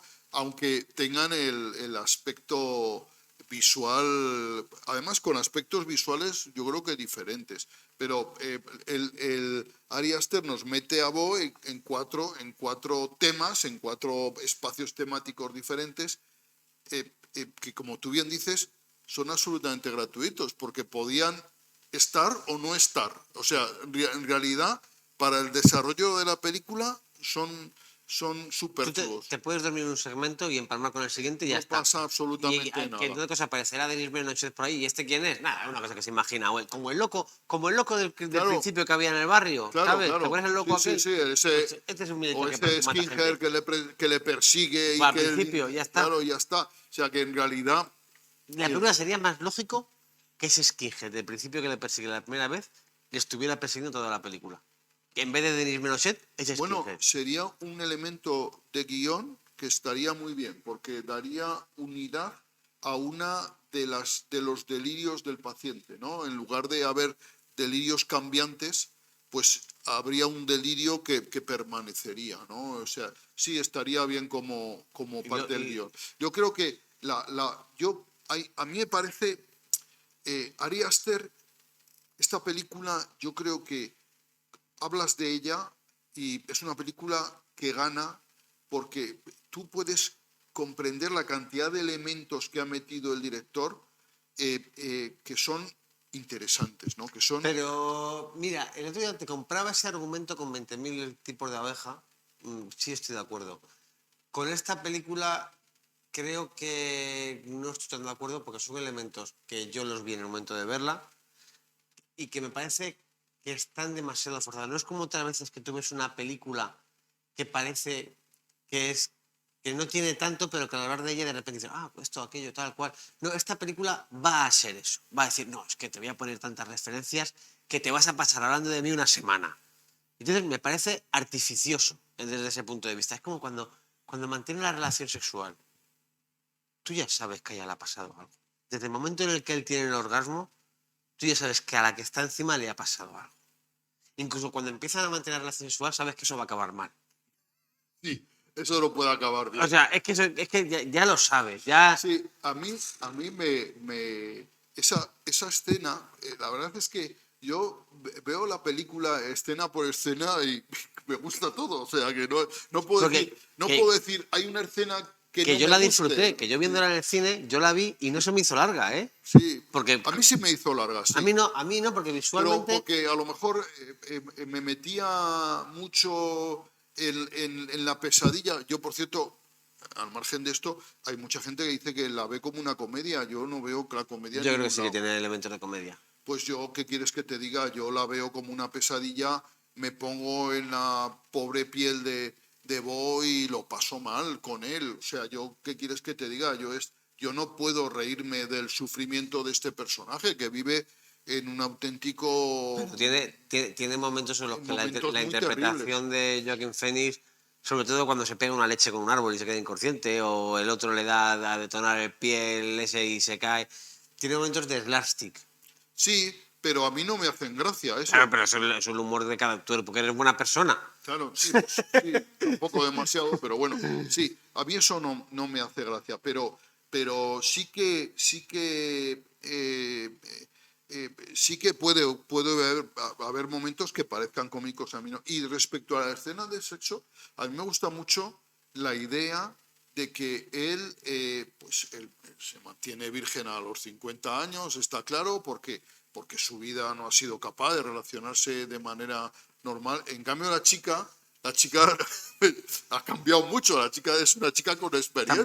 Tampoco ha cambiado tanto, ya de pequeña, Sí. o sea, Bueno, también en pequeña ya era descarada, ¿no? Como sí, el que dice. y la historia es que una vez más Ari Aster utiliza un personaje para contar su historia, que es el personaje de necesito que vos se enamore de alguien y que alguien quiera a vos por Sí, cómo es. no tiene ni puto sentido que a esa No. chica le guste Bo. No, porque además hay un momento en el que ella dice, me gusta que no vayas de machote o que no vayas de... ¿Me explico? O sea, Sí, que no tiene... Se tendría sentido que ella quisiera aprovecharse de Bo, de la posición que tiene Bo. Eso tendría sentido. Que el personaje fuera manejado, pero como te lo ponen de niña ya, que parece más inocente la relación que tienen de niños, de adultos, creo que sigue teniendo ese aura un poco de personaje positivo dentro de que es descarada y que no sé qué. A mí me encanta, por ejemplo, que cuando saca el condón. Cuando dice que el condón me encanta, porque es una cosa muy natural, que yo creo que es Ari Aster consigue dotar de cierto realismo a esta pesadilla dentro de las cosas que hay, integra muy bien la pesadilla con el realismo cotidiano. Entonces, y toda esa parte de la casa, aunque estás en una mansión, no está rodada como algo fastuoso o majestuoso, sino que está rodada de una manera muy de la casa de cada uno, de los pasillos estrechos, de paredes desnudas. y luego en esa relación sexual, si te fijas, Bo no consigue disfrutar de verdad. ¿Por qué? Porque él Cree que se va a vive... morir. Sí, y porque él vive en su mundo de pesadilla en el que la satisfacción, en el que la alegría no cabe. De hecho, yo creo que lo más aleatorio, por cierto, otra cosa que no hemos visto y me extraña que no lo hayas dicho, ¿cómo empieza la película? ¿Con vos saliendo de? Del útero de su madre, ¿no? ¿Y dónde vuelve al final vos en la última escena de la película? Sí, bueno, al útero, ¿no? Vuelve al útero otra vez, A la barca. va en esa barca y se mete en una cosa con forma de vagina como volviendo al útero de la madre. Sí, sí, sí. O sea, es que la alegoría es que... Es muy psicoanalítica. La parte final es muy psicoanalítica. pero, Freud estaría feliz de ver esa parte Pero final. te lo tira demasiado a la cara porque él quiere ese final. Y quiere coger a un tío y dice, oye, ¿hemos tirado a algún tío de lo alto en esta película? Que en Midsommar no vino muy bien. No, pues vamos a poner a uno y lo tiramos de lo alto para que se reviente contra unas piedras. Como en Midsommar, justo como en Midsommar. Sí, mira, que por cierto el psicoanálisis y la esquizofrenia se llevan muy mal, porque el psicoanálisis no sirve. Sabes que el psicoanálisis no es una ciencia, es una teoría que no tiene un fundamento científico. Todo lo científico necesita ser demostrado y el psicoanálisis no puede tener demostración. Entonces, simplemente es una teoría que no tiene, insisto, demostración científica, ¿no? Entonces, pero hay cosas que el psicoanálisis puede explicar, las histerias, las neurosis, las fobias, pero no puede explicar en absoluto la esquizofrenia, ¿no? El psicoanálisis no da explicación a la esquizofrenia. Entonces, esa explicación psicoanalítica que puede tener Ari Aster o que puede intentar dar de la esquizofrenia es falsísima, ¿no? Y no deja de ser, al final, otra visión esquizoide de la relación materno-filial, ¿no? O sea, que me explico, ¿no? Sí, O sea, pero bueno, si es que al final yo creo que esa escena, te he dicho antes lo del momento del pene con los dos huevos enormes. sí que Eso me parece que eso es grotesco. es grotesco, pero yo entiendo que Ari Aster llega a un punto en sus películas en las que tiene que ofrecerte cosas grotescas. Porque él cree que... Quiere. Necesita, porque él cree que te va a desestabilizar más del todo con algo grotesco. Yo creo que lo grotesco en Hereditario, por ejemplo, era el momento en el que aparece la madre en el techo con esa sonrisa y empieza a cortarse el cuello. En Midsommar hay momentos grotescos también al final con ese oso abierto y todas esas historias. Y yo creo que había alguna... Bueno, pero sobre todo al final impactante aquí son estos... Pues eso, este pene. Pero yo creo que realmente en esta película es absolutamente innecesario la parte del auditorio final porque la película ya estaba realmente rematada con ese Joaquín Phoenix de mirada torcida y sonrisa perdida que se monta en la barca, incluso si quieres apurar, volviendo a entrar en el útero materno, en esa gruta, y ahí la película estaba perfectamente acabada, pero él, Ari Aster, es incapaz de entender que tiene que acabar la película antes y él quiere recrearse, por eso sigo pensando que es una película que está hecha solo para él. No es que sea una película autoral, es que es una película onanista de Ari Aster dándose placer a sí mismo. Lo de la palabra onanista está bien, porque yo creo que en el fondo él sí, es onanista. Le gusta lo que ha hecho, le gusta cómo lo ha hecho Y sacará el montaje de 4 horas. ¿Y tú crees? Seguro. Pues ese lo veré. A lo mejor tiene más sentido la película. A lo mejor hay No, elementos que le doten no, de más es unidad que y de más coherencia interna. es lo que te decía antes, esta película posiblemente vista en casa a fragmentos, o sea, dándole tiempo a reposar cada parte de la película, cobre una vitalidad que a lo mejor vista de tirón y de esa manera agotadora que nos ofrece, no tiene, ¿no? O sea, que yo Es que, sí ¿sabes qué que pasa? creo que... Oye, ¿y los actores y las actrices qué te han parecido? Porque a mí me parecen que la película está muy bien interpretada. Yo creo que los actores están al servicio de la historia en el Pero ¿no te más parece que Ari extenso. Aster los sabe dirigir muy bien? A mí me parece que están bien dirigidos. Están muy ajustados a lo que la historia necesita de ellos. Mm. Pero no sé si diría que hay alguna gran interpretación en esta película. Para mí todo son caricaturas, son excesos. Todo lo que hay en esta película, todos son interpretaciones súper excesivas. Dentro de que Ari Aster Pero no es se lo quiere que, ir a Jim Carrey. es lo que pide la Pero por eso te digo, ¿qué te parece? ¿Están bien dirigidos? Porque, por Sí, ejemplo, pero tampoco me parece que se le pida a nadie nada que no... Que dices tú, Nathan Lane hace de Nathan Lane. Joaquin Phoenix debe estar más contento que unas Pascuas haciendo este personaje. El Denis Menochet tiene que haber partido la caja haciendo el sí, personaje. el La Denis muchacha... Menochet, además. Oye, el- esta niña a la que le quitan la habitación y se va a vengar, a mí me parece que lo hace pero es fenomenal. que es un papel que tienes que estar enfadado todo el rato. La madre lo hace muy bien también. Pero, Por pero cierto, qué momento, qué imagen esta tan turbadora, estas imágenes que se te quedan en la cabeza, ¿no? Esa escalera desplegable del techo al que obliga a subir a su hijo, a mí me parece terrible esa imagen, ¿eh? Esa imagen de la escalera, ya, esas escaleras a partir de a ahora mí me van a dar muy mal rollo, ¿eh? me traía a la mente, a mí no me trae mal rollo porque esa escalera siempre que las he visto en el cine era para eso.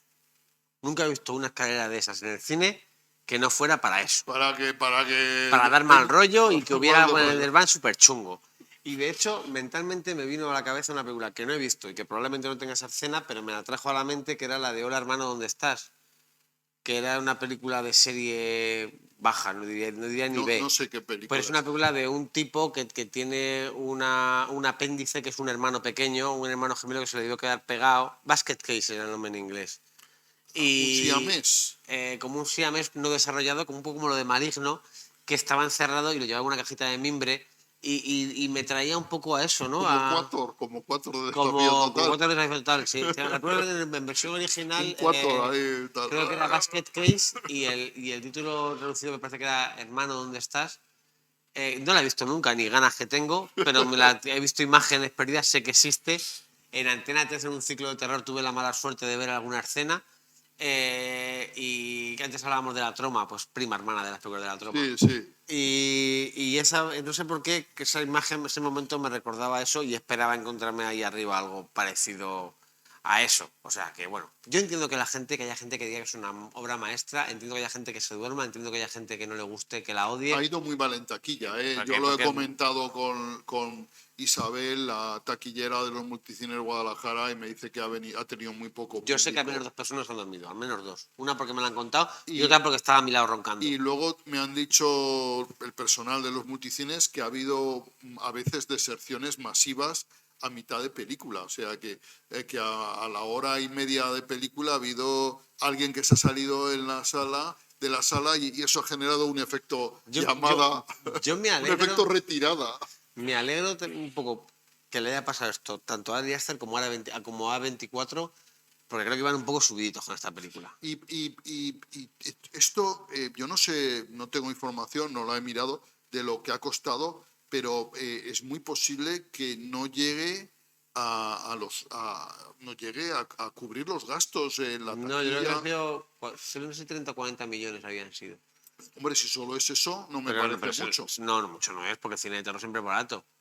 Pero vamos, que creo que uno de los oyentes del programa, Ángel, me pasó hace poco los datos, pero no los tengo. Ángel, ojalá estuvieras aquí para ayudarnos. Pero creo que debería ser que venía a hacer películas de 8 millones a lo mejor o así, y de recaudar mucho más, pues se pegó un talegazo. Pero es que se veía venir y en el fondo en cierta medida era hasta necesario para unos y para otros porque creo que es una película que la ha hecho muy para él, que es interesante de ver, que la gente me entienda, que si te gusta el cine y te gusta el aspecto visual, yo la vi y no se me hizo larga, lo mantengo. Lo que pasa es que me pongo a analizarla, a pensarla, y en su momento ya mientras la veía está diciendo, a mí el mensaje de esta película me está tocando la moral, o sea, pero porque disfruto mucho de lo visual también, pero lo estoy viendo que me está tomando el pelo a su manera cultural y elevada. Y entonces cuando acaba digo, muy bien Ari, has hecho un poquito más de lo mismo, has metido ideas interesantes, pero este batido de la Thermomix, pues te sobran cosas, ¿sabes? Si me gusta la nata, me gusta la fresa, me gusta la carne... Las lentejas con chorizo, ¿no? Las lentejas con Recuerdo algún chorizo. episodio de Friends Sí, en la que si me gusta todo eso, ¿por qué no voy a meterlo todo en una batidora y me va a saber bien? en la que Rachel se equivocaba de página y hacía una comida insufrible, Pues no, ¿no? pues aquí han metido muchas cosas que me pueden gustar por separado, pero es que junticas, hijo, no... Y encima ya, que te preocupes solo por ti al final, que caigas tú en tus vicios, que te dejes llevar tan alegremente hacia tus vicios, es algo que te dejan hacer en Netflix, ¿no? Si entonces eres Martin Scorsese. Venga, Martín, haz lo tuyo. 4 horas, pues 4 horas. Pero para el cine ¿Qué te iba a deberíamos decir? cuidar un poco más. Y el pobre Ari Aster, yo creo que tiene un problema con los psicoanalistas Y con su madre. Y con su madre. Yo si fuera la madre de Ari Aster le diría, hijo, ven, siéntate aquí conmigo, enfrente o Ven aquí, lejos. cariño, ven aquí, cariño. No, que te voy a dar no, amor. no, porque sea el trauma que tiene, con un abrazo no se arregla, solo se empeora. El trauma que tenga Ari Aster con su madre, un abrazo lo empeora. Sí. Bueno, pues Ramón, Que bueno, hemos hablado de Bo. Oye, la semana que viene podíamos ver, si te parece, Fatum y Asalto. Asedio, estas dos películas de cine policíaco, ¿no? Y hacer una especie de repaso del cine policíaco español del siglo XXI. ¿Qué te parece? creo que solo podré ver una de las dos y creo que va a ser Asedio. ¿Y no vas a ver Fatum? Mi tiempo es Haz limitado. una sesión doble, sería una sesión doble maravillosa. Ya, hacer de hecho, Fatum. lo hablé con Rafa González cuando fuimos a ver la de Bo, que le dije, lo que más me duele es que podría haberme visto en el mismo tiempo Evil Dead y Fatum. Sí, pues Y seguro. habría tardado lo mismo que en ver esta película, la habría visto en el mismo tiempo, habría visto las otras dos. Y me la habría pasado indudablemente mejor. Sería menos listo ahora. A lo mejor esas dos películas no me daban para hablar. ¿Cuánto hemos hablado de Bo? Hombre, pues llevamos 50 minutos. A lo mejor seguro que no me habrían dado para hablar 50 minutos de como con Bo, pero me la habría pasado mejor y habría salido más feliz. Mira, yo he visto Fatum y me lo he pasado muy bien. Y es una película que me interesa, además, una película que está bien, que tiene reflexiones interesantes y tengo muchísimas ganas de ver Asedio. Y me debato entre ir el viernes por la tarde, el día del estreno, a ver Guardianes de la Galaxia o Asedio. O sea que... Pues fíjate que yo creo que voy a ir a ver, tengo más ganas de ver Asedio que Guardianes de la Galaxia. Sí, es posible. Fíjate que no soy de estos que dicen que todo el mundo cine de Marvel es una mierda, la gente no se equivoque. Quiero ver Guardianes de la Galaxia, pero hoy por hoy me apetece más ver Asedio que Guardianes de la Galaxia. Bueno, pues nos vamos a ver el cine, ¿no? Este viernes. El viernes no sé, a ver cuándo puedo ir. Y dicho esto, probablemente la semana que viene venga aquí y te diga, ¿has visto Guardianes de la Galaxia? La de Asedio no me ha dado tiempo y he visto Guardianes de la Galaxia. Bueno, yo pienso ver las dos, sacaré tiempo, porque a mí yo tengo mucho más tiempo que tú, lógicamente, y sacaré tiempo para ver las dos. Pues nada, Javi, muchísimas gracias. A ti, Ramón. Nos despedimos. Muchos besos, muchas gracias. Nos vemos en el cine. Centauros de la Alcarria.